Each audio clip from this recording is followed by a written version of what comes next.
Olá, graça e paz, meu irmão, minha irmã. Estamos iniciando a leitura da Bíblia em 365 dias, uma dose de amor com a Palavra de Deus. Hoje, no 134º dia, trago para leitura e comentários bíblicos os livros de Juízes, capítulos 17 e capítulo 18, livro de Salmos, capítulo 78, versículos 1 a 20, e o livro de Mateus, capítulo 15, versículos 21 a 39. A minha recomendação é que todos tenham em mãos bloco de anotação, caneta ou lápis. A Bíblia, tão importante quanto a sua leitura diariamente, nos traz refrigério para a alma, sabedoria, sobretudo nos aproxima de Deus, fortalecendo assim a nossa fé e esperança. Meu irmão e minha irmã, todos nós temos a necessidade de estarmos em comunhão com Deus diariamente. Comunhão esta, através da leitura da Bíblia, ouvir os nossos devocionais, orar junto conosco. Estamos vivendo dias em que cada um tem a sua verdade, ainda que nem saiba que está vivendo uma mentira. Cada um quer viver a sua verdade, melhor, vender a sua verdade. A Bíblia está cheia de promessas, mas ela será concretizada se você acreditar na palavra de Deus. Precisamos acreditar na palavra de Deus, pois é muito fácil crer quando as coisas estão cooperando, quando as promessas estão vindo. Alimente a sua fé quando tudo vier contra. A sua palavra tem muito mais força do que as coisas contrárias que estão vindo contra você.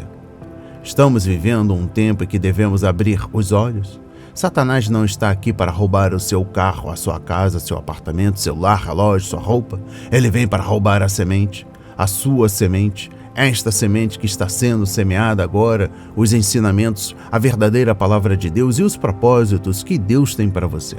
Precisamos usar todos os recursos que Deus tem nos dado, incentivar os nossos irmãos e irmãs a lerem a Bíblia, a estudar. A Bíblia Sagrada nos faz gerar a fé, nos faz ter o alimento, a cura, a restauração. A compreensão da palavra vem através da revelação pelo Espírito Santo. Senhor, revele a compreensão de sua palavra para as nossas vidas no dia de hoje. Senhor, me dê a compreensão da sua palavra, em nome de Jesus. Amém e graças a Deus.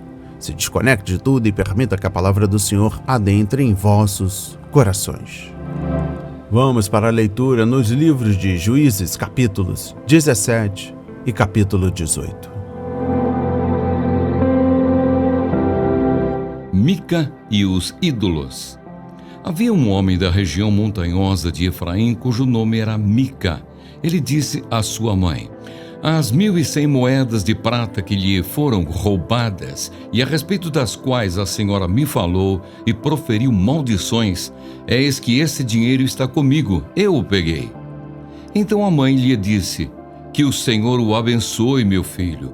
Assim ele devolveu as 1.100 moedas de prata à sua mãe, que disse: de minha parte dedico esta prata ao Senhor Deus a favor de meu filho. Será usada para fazer uma imagem de escultura e uma de fundição. Por isso, agora eu devolvo esta prata a você. Porém, o filho devolveu a prata à sua mãe, que pegou 200 moedas de prata e as deu a um ourives, o qual fez delas uma imagem de escultura e uma de fundição. E a imagem ficou na casa de Mica. E assim este homem, Mica, veio a ter um santuário. Fez uma estola sacerdotal, alguns ídolos do lar e consagrou um de seus filhos para ser o sacerdote. Naqueles dias não havia rei em Israel. Cada um fazia o que achava mais certo. O levita na casa de Mica. Havia um jovem de Belém de Judá, da tribo de Judá, que era levita e estrangeiro naquele lugar. Esse homem partiu da cidade de Belém de Judá em busca de outro lugar para morar. E assim, seguindo o seu caminho, chegou à região montanhosa de Efraim, até a casa de Mica. E Mica lhe perguntou: de onde você vem? Ele respondeu: sou levita de Belém de Judá e estou procurando um lugar para morar. Então Mica disse: fique comigo como meu conselheiro e sacerdote. Eu lhe darei 10 moedas de prata por ano, a roupa e o sustento. O levita entrou e consentiu em ficar com aquele homem. E o jovem era para ele como um de seus filhos. Mica consagrou o jovem levita, que passou a ser o seu sacerdote. E o jovem ficou na casa de Mica. Então Mica disse: agora sei que o Senhor me fará bem, porque tenho um levita como sacerdote. Mica e a tribo de Dan. Naqueles dias não havia rei em Israel, e a tribo dos danitas estava procurando um território para morar, porque até aquele dia não tinha recebido herança entre as tribos de Israel. Então os filhos de Dan enviaram 5 homens dentre todas as famílias da sua tribo, homens valentes, de Zorá e de Estaol, para espiar e explorar a terra. E lhes disseram: vão e explorem a terra. Chegaram à região montanhosa de Efraim até a casa de Mica e ali pernoitaram. Quando se aproximaram da casa de Mica, reconheceram a voz do jovem levita. Chegaram perto dele e lhe perguntaram: quem trouxe você para cá? O que você está fazendo aqui? E o que prende você a este lugar? Ele respondeu: assim e assim Mica fez comigo. Ele me contratou e eu me tornei o sacerdote dele. E eles lhe disseram: então, por favor, consulte a Deus para que saibamos se o caminho que seguimos irá prosperar. O sacerdote respondeu: vão em paz. O caminho de vocês está sob as vistas do Senhor. Os 5 homens partiram e chegaram a Laís. Viram que o povo daquele lugar vivia em segurança, segundo o costume dos sidônios, em paz e sem desconfiar de nada. Nenhuma autoridade havia que por qualquer coisa os oprimisse. Moravam longe dos sidônios e não tinham contato com outros povos. Então os 5 homens voltaram a seus irmãos em Zorá e Estaol. E esses irmãos lhe perguntaram: e então, o que nos dizem? Eles responderam: preparem-se e vamos atacá-los, porque examinamos a terra e eis que é muito boa. Vão ficar aí parados? Vão depressa e ocupem aquela terra. Quando chegarem lá, vão encontrar um povo que não desconfia de nada. A terra é ampla e Deus a está entregando nas mãos de vocês. É um lugar em que não falta nada do que existe na terra.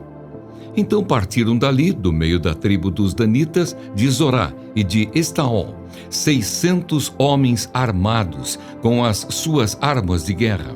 Subiram e acamparam em Kiriat Jearim, em Judá. Por isso aquele lugar é chamado de Maanedã até o dia de hoje. Fica a oeste de Kiriat Jearim. Dali foram para a região montanhosa de Efraim e chegaram à casa de Mica. Os 5 homens que foram espiar a terra de Laís disseram aos seus irmãos: vocês sabiam que numa daquelas casas há uma estola sacerdotal, alguns ídolos do lar, uma imagem de escultura e uma de fundição? Decidam, pois, o que vão fazer. Então foram para lá e chegaram à casa do jovem levita, que era a casa de Mica, e o saudaram. Os 600 homens da tribo de Dan, armados com as suas armas de guerra, ficaram à entrada do portão. Porém, os 5 homens que tinham ido espiar a terra entraram na casa e apanharam a imagem de escultura, a estola sacerdotal, os ídolos do lar e a imagem de fundição, enquanto o sacerdote estava em pé à entrada do portão com os 600 homens que estavam armados com as armas de guerra. Quando eles entraram na casa de Mica e apanharam a imagem de escultura, a estola sacerdotal, os ídolos do lar e a imagem de fundição, o sacerdote perguntou: o que é que vocês estão fazendo? Eles responderam: fique calado, não diga nada a ninguém. Venha conosco e seja o nosso conselheiro e sacerdote. Ou você acha que é melhor ser sacerdote na casa de um só homem do que ser sacerdote de uma tribo e de uma família em Israel? O sacerdote ficou contente. Pegou a estola sacerdotal, os ídolos do lar e a imagem de escultura e entrou no meio do povo. Eles deram meia volta e partiram.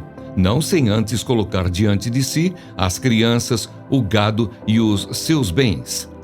Quando eles já estavam longe da casa de Mica, os vizinhos deste se reuniram e foram atrás dos filhos de Dan.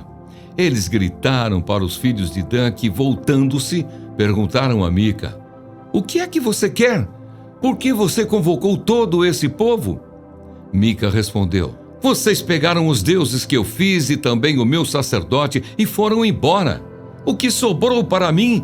E vocês ainda me perguntam: o que é que você quer?" Porém os filhos de Dan lhe disseram: "Seria melhor você ficar calado, porque senão alguns dos nossos homens poderiam ficar irritados e acabariam atacando você. Nesse caso, perderiam a vida você e os da sua casa." Assim os filhos de Dan seguiram o seu caminho, e Mica, vendo que eram mais fortes do que ele, deu meia volta e foi para casa. Os homens de Dan levaram as coisas que Mica havia feito e também o sacerdote dele, e foram a Laís, a um povo que vivia em paz e sem desconfiar de nada. Mataram os moradores a fio de espada e queimaram a cidade. Não houve ninguém que os livrasse, porque moravam longe de Sidom e não tinham contato com outros povos. A cidade ficava no vale junto a Bet-Reob. Os filhos de Dan reedificaram a cidade e passaram a morar nela. E lhe chamaram Dan, segundo o nome de Dan, seu pai, que era filho de Israel. Porém, no passado, o nome dessa cidade era Laís. Os filhos de Dan levantaram para si aquela imagem de escultura e Jonatas, filho de Gerson e neto de Moisés, ele e seus filhos foram sacerdotes da tribo dos Danitas até o dia do cativeiro do povo. Assim, pois, a imagem de escultura feita por Mica ficou entre eles durante todo o tempo em que a casa de Deus esteve em Siló. Amém. Compreendendo o livro de Juízes, capítulo 17, trago o versículo 1. O nome Mica significa quem é como o Senhor, mas aquele homem com certeza não vivia para honrar a Deus. Ele tinha uma família, versículo 5, embora nada seja dito sobre sua esposa, e ficamos com a impressão de que sua mãe viveu com ele e que ela era rica. Em Israel era comum a família, por extensão, viver sob o mesmo teto. Compreendendo o versículo 6, uma vez que Mica e sua família não se submeteram à autoridade da palavra de Deus, sua casa era um lugar de confusão religiosa e moral.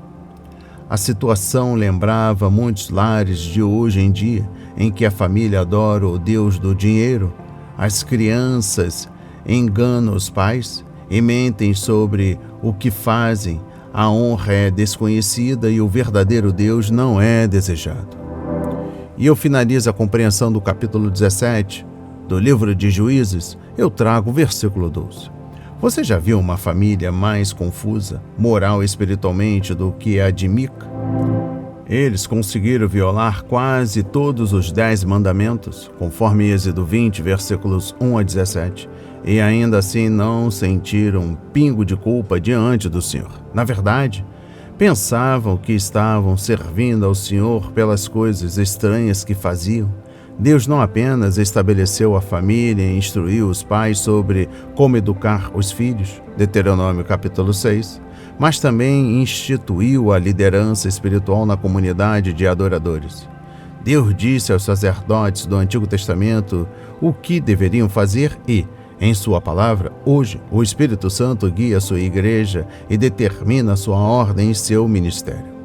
A parte triste da história é que Mica pensava que contava com o favor de Deus porque um levita e sacerdote genuíno estava trabalhando como seu capelão particular. Mica praticava uma religião torta e adorava falsos deuses, como o Senhor deixado de lado como brinde e, ao mesmo tempo, se apoiava na falsa confiança de que Deus o estava abençoando. Compreendendo o capítulo 18 do livro de Juízes, trago a exposição bíblica dos versículos 1 e 2. Para dividir as terras entre as tribos, o Senhor incumbiu Josué, com a ajuda de Eleazar, o sumo sacerdote, e os anciãos das tribos, conforme Josué capítulo 19, versículo 51, assim como fez com as nações. Atos 17, versículo 26, ele fez com as tribos. Deus colocou cada tribo exatamente onde ele queria. A tribo de Dan se opôs à vontade divina ao rejeitar o território designado por Deus e cobiçar outro lugar. Compreendendo o versículo 5, se a tribo de Dan realmente quisesse o conselho de Deus, ela poderia ter consultado o sumo sacerdote, mas, na verdade, ela estava rejeitando o conselho de Deus ao se recusar a permanecer na terra que lhe havia designado. Portanto, é pouco provável que o Senhor tivesse revelado algo àquela tribo, conforme João 7, versículo 17. Compreendendo o versículo 30, toda vez que tem um ministério assalariado, a igreja não pode desfrutar das bênçãos de Deus. A igreja precisa de pastores verdadeiros e fiéis que trabalhem para o Senhor, não para o seu ganho pessoal, e que permaneçam com o rebanho para alimentá-lo e protegê-lo. Os verdadeiros pastores que veem seu trabalho como uma carreira não correm para um emprego melhor quando surge a oportunidade. Eles ficam onde Deus os coloca e não se move além de que sejam enviados por Ele, conforme João 10, versículos 11 a 13.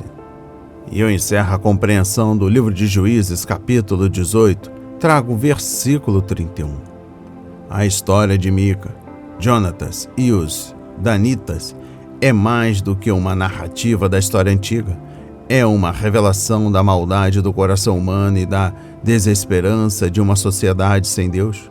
Nosso mundo moderno substituiu o Deus vivo e verdadeiro por ídolos e desenvolveu sua religião humanista, com especialistas que nos dizem que a Bíblia está errada e a filosofia deles está certa.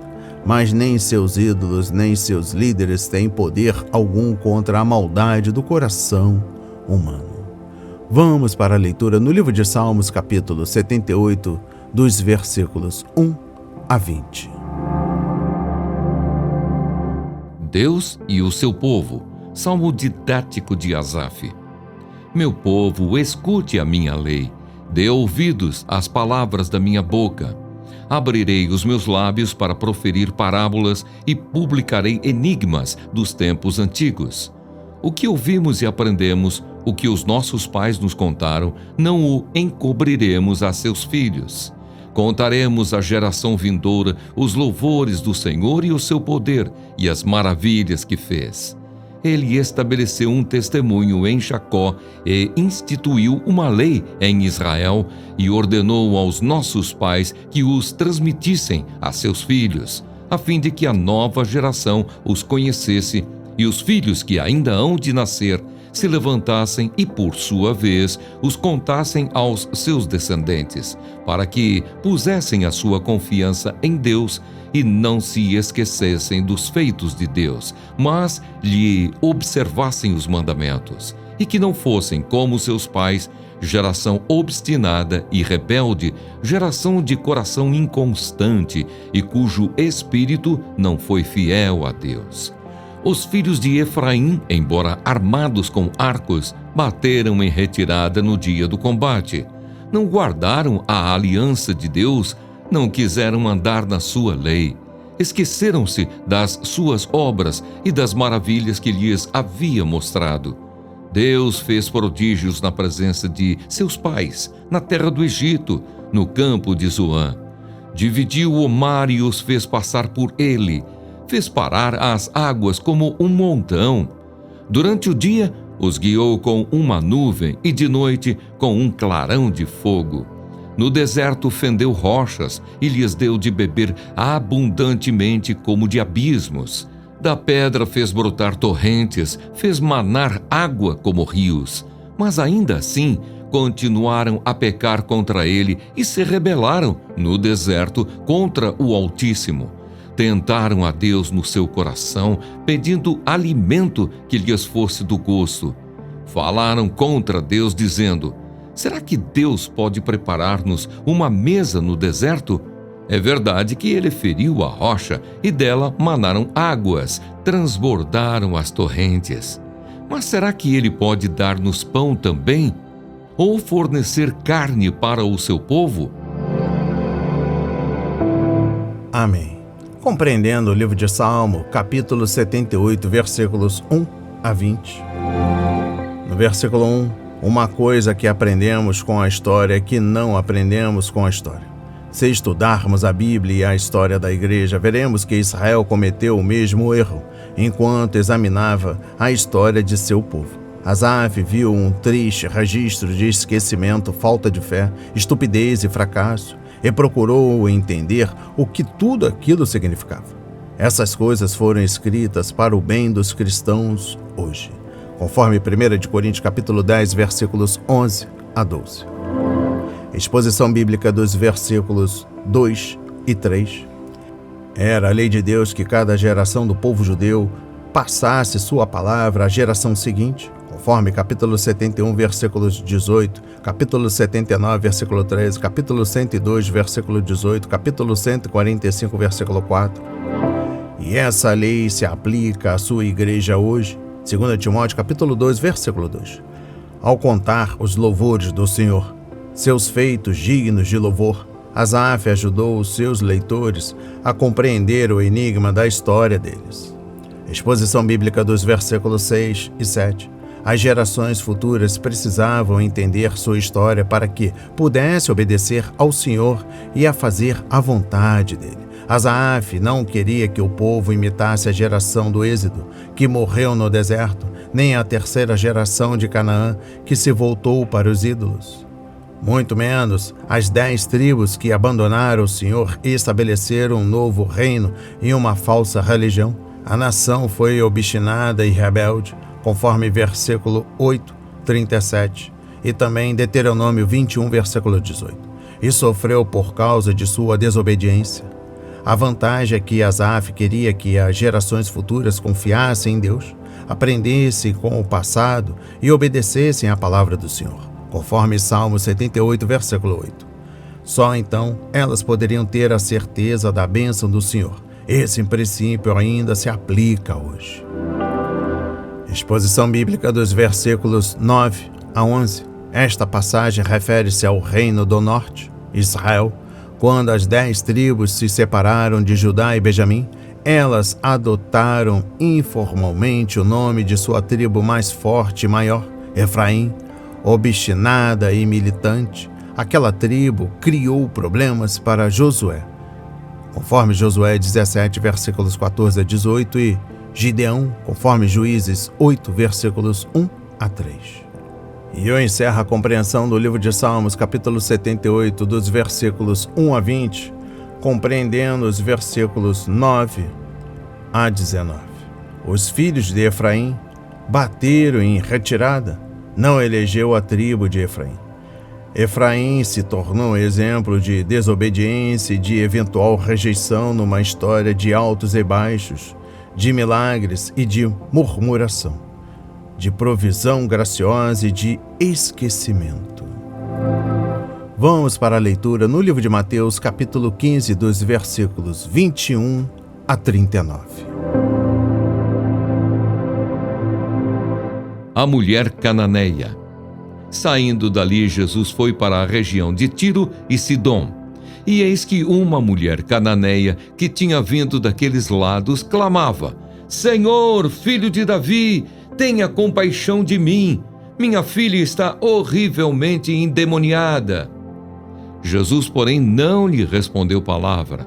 Então os seus discípulos, aproximando-se, disseram: Mande-a embora, pois vem gritando atrás de nós.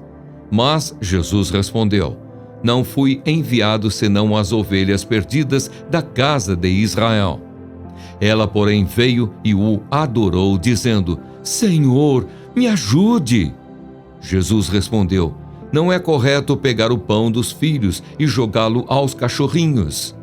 A mulher disse: É verdade, Senhor, pois os cachorrinhos comem das migalhas que caem da mesa dos seus donos. Então Jesus exclamou: Mulher, que grande fé você tem! Que seja feito como você quer." E desde aquele momento, a filha dela ficou curada. Jesus cura muitos enfermos. Saindo dali, Jesus foi para junto do mar da Galileia, e subindo ao monte, assentou-se ali. E vieram a ele muitas multidões, trazendo consigo coxos, cegos, aleijados, mudos e muitos outros, e os deixaram junto aos pés de Jesus, e ele os curou. O povo ficou maravilhado ao ver que os mudos falavam, os aleijados recuperavam a saúde, os coxos andavam e os cegos viam, e glorificavam o Deus de Israel. A segunda multiplicação de pães e peixes.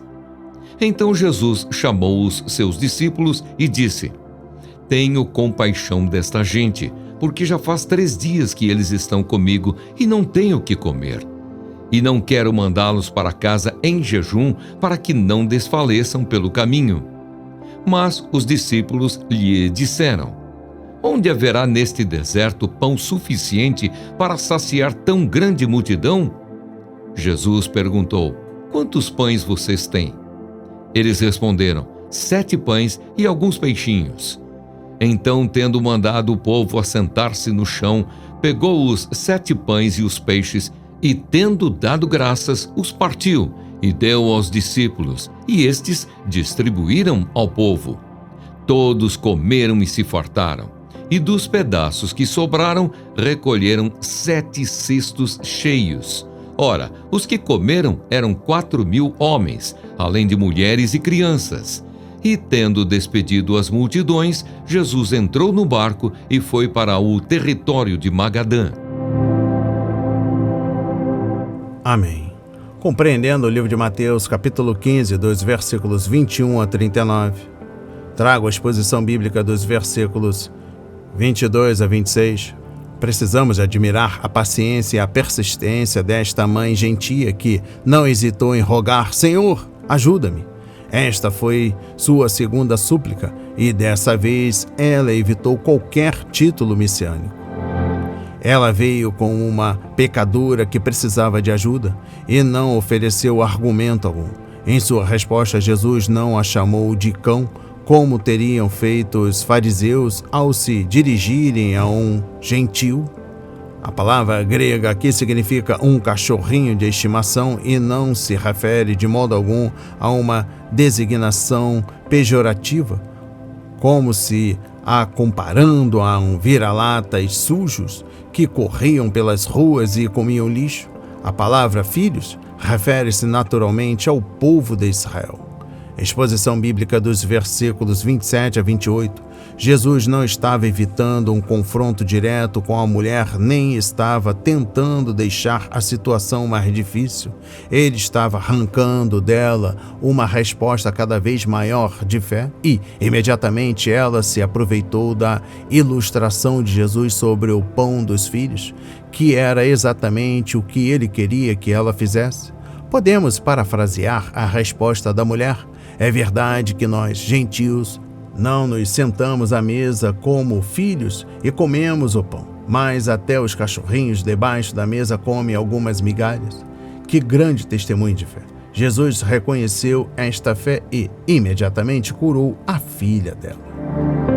Compreendendo o versículo 31, não podemos deixar de reconhecer, maravilhados, o contraste entre estes gentios e os líderes judeus que conheciam as escrituras do Antigo Testamento.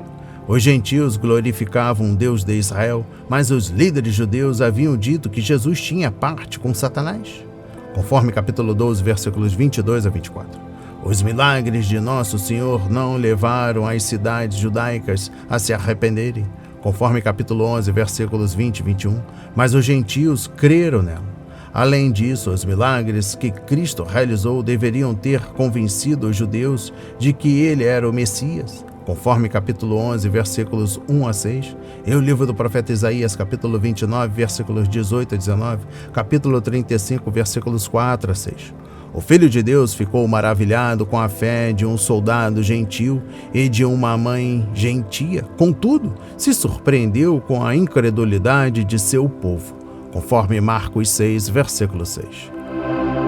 E eu encerro a leitura da Bíblia e também da compreensão do livro de Mateus, capítulo 15, versículos 21 a 39, trago o versículo 37. Os milagres nos quais Jesus alimentou 5.000 pessoas e depois 4.000 foram eventos diferentes na vida do Mestre. Um exemplo é que a palavra traduzida por cestos, citada no capítulo 15, versículo 37, significa um grande cesto. Este era o mesmo tipo de cesto que seria usado para descer Paulo pelo muro de Damasco, episódio narrado em Atos 9, versículo 25. A palavra usada para cesto em capítulo 14, versículo 20, entretanto, significa um cesto de vime, o tipo de cesto que uma pessoa usaria para carregar comida ou outros bens. As palavras de hoje foram semeadas para as nossas vidas, para a honra e a glória do Senhor. Não hesite, compartilhe, Deus está interessado na minha e na sua dor.